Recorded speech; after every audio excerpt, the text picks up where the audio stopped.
In the 1960s, as the United States grappled with the civil rights movement and the push for racial equality, the KGB saw an opportunity to exploit these tensions for its own ends.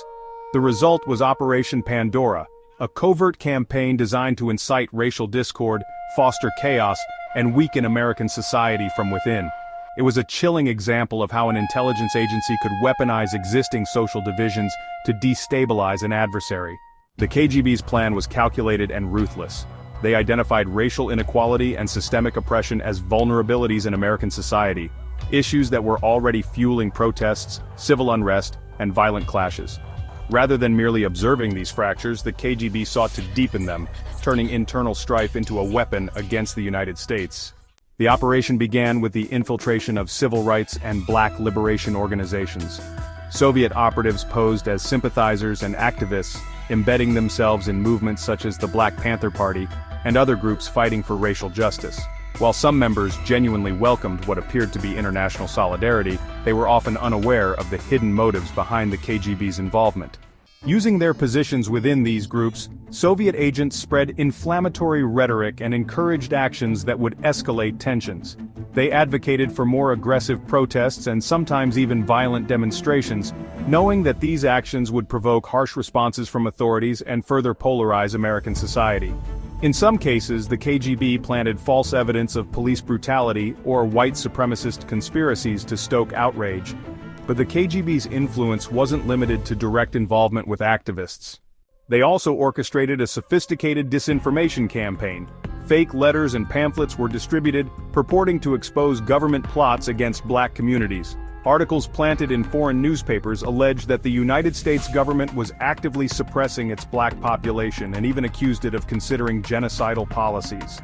These stories were fed back into American media, amplifying distrust and anger. One of the most chilling aspects of Operation Pandora was its use of psychological warfare.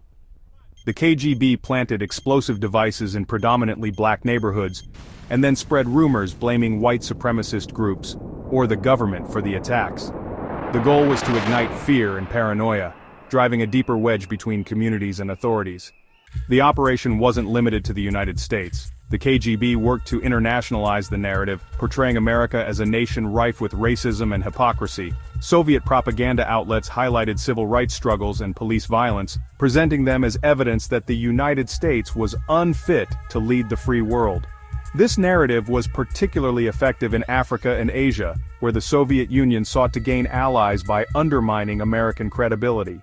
While Operation Pandora achieved some of its objectives, it also had limitations. Many civil rights leaders, aware of the risks of external manipulation, resisted attempts to radicalize their movements. Figures like Martin Luther King Jr. emphasized nonviolence and refused to be drawn into actions that could be used to justify repression. Nonetheless, the operation succeeded in sowing seeds of division and mistrust that resonated for years. The legacy of Operation Pandora is a sobering reminder of how societal fractures can be exploited by foreign powers. The KGB's efforts to manipulate racial tensions were a dark chapter in the Cold War, revealing the lengths to which the Soviet Union would go to weaken its adversaries. More importantly, it highlights the fragility of social cohesion and the devastating impact of weaponized division. Today, Operation Pandora serves as a cautionary tale. It underscores the importance of resilience in the face of disinformation, and the need for societies to address their vulnerabilities before they can be exploited. The shadows of this covert operation linger, a testament to the destructive power of manipulation and the enduring scars of division.